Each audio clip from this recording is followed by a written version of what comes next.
day near December's end, two neighbors called on a dear old friend.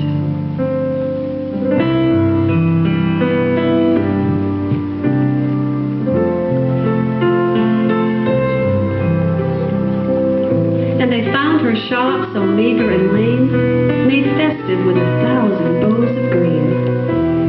And Connie was sitting with faces shined, when she suddenly stopped as she stitched a twine and said, "Oh friends, at dawn today, when the cock was crowing the night away, the Lord appeared in a dream to me and said, I'm coming today, your guest to be. So I've been busy with feet astir and strewing my shop with branches of fir. The table is spread and the kettle is shined, and over the rafters the holly is twined. Now I'll wait for my Lord to appear, and listen closely, so I will hear his step as he nears my humble place, and I'll open the door and look on his face." So her friends went home and left Connie alone, for this was the happiest day she'd known. For long since her family had passed away, and Connie had spent many a sad Christmas day.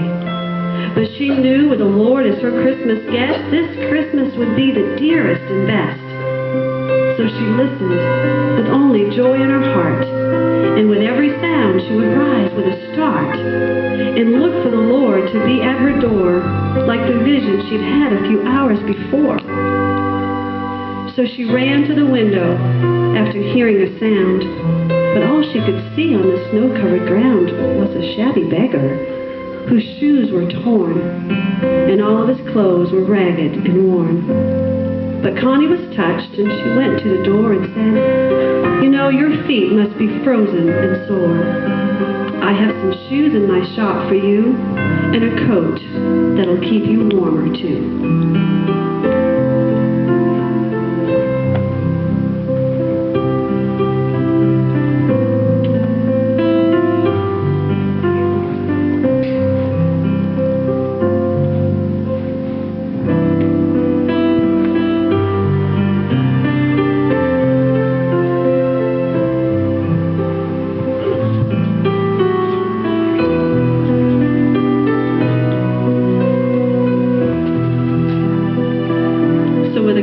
Heart, the man went away.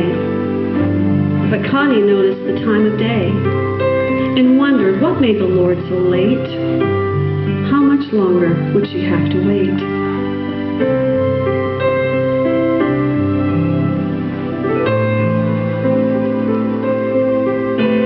When she heard a knock, she ran to the door, but it was only a stranger once more.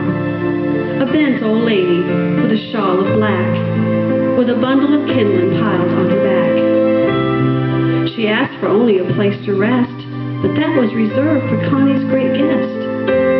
But her voice seemed to plead, "Don't send me away. Let me rest for a while on this Christmas day." So Connie brewed her a steaming cup and told her to sit at her table and sup.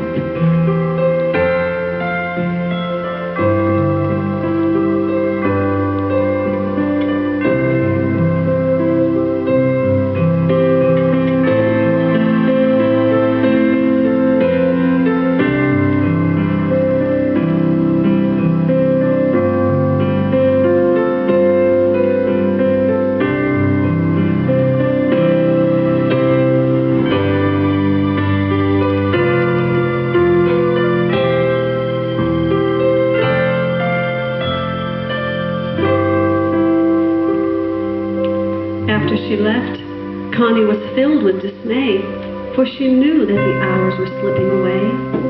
The Lord hadn't come as he said he would. Connie was sure she had misunderstood. When out of the stillness she heard a cry, "Please help me and tell me, where am I?" So again Connie opened her friendly door and stood disappointed as twice before. It was only a child who'd wandered away and was lost from her family on this Christmas day. Connie's heart was heavy and sad, but she knew she should make the little girl glad. So she called her in wiped her tears, and quieted all her childish fears.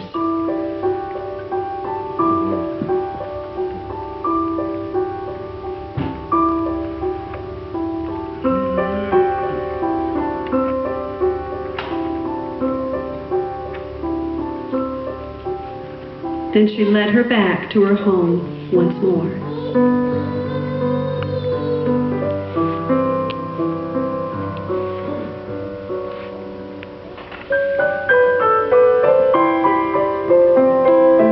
But as Connie entered her own darkened door, she knew the Lord wasn't coming today, for the hours of Christmas had passed away.